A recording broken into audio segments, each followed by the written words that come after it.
Desde as mais antigas, né, presenças humanas no mundo, o vestuário e o têxtil talvez tenham sido as primeiras estruturas a serem construídas.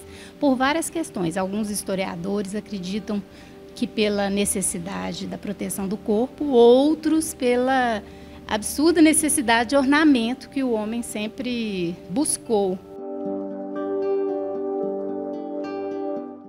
Os têxteis não são meros ornamentos, mas que são raízes de todo um processo que em várias mudanças de épocas ou sociais, mudanças importantes, eles foram protagonistas. No entanto, por este conhecimento não ser tão amplo, não ser publicado, não ser divulgado, né, discutido, essa preservação ela se torna lenta, de uma forma normal, né? Assim, não é lenta por descuido, mas lenta por acessibilidade a essas informações, né? Então, o estudiolo é esse lugar de resgate de fazeres antigos, torná-los presentes, importantes e fazer com que esses fazeres dialoguem com o futuro, não só com o presente, mas que eles sejam inseridos em uma viabilidade real.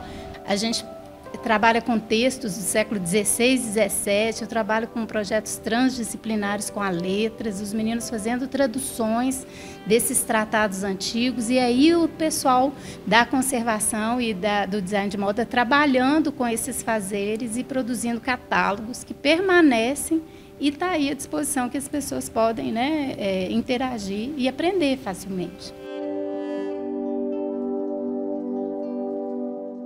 Quando a gente faz uma análise material, a gente pode descobrir várias informações do uso daquela peça, né, daquele artefato, e também todo um contexto histórico de uso, quem usou, quem doou esse acervo, qual a relação com a cidade, especificamente aqui no Museu Histórico Abílio Barreto, a gente faz muito essa pesquisa da relação do objeto com a cidade. Então, isso é muito rico para o museu, porque a gente fica com essa informação para o museu e ampliando aí, então, o conhecimento sobre esses acervos, né? E com essas possibilidades de desdobramentos de pesquisa, de saber mais ainda sobre esses objetos museológicos.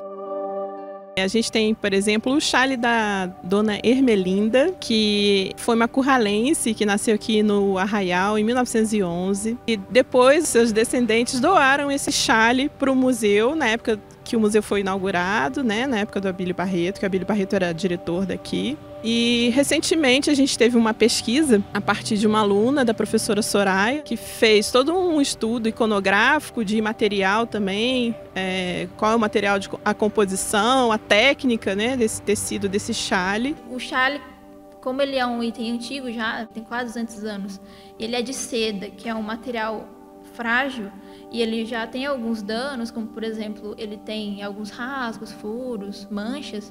Ele está muito frágil do jeito que ele estava acondicionado lá no museu. Então a gente fez um novo sistema de acondicionamento para ele, a gente fez uma caixa personalizada para ele, sob medida.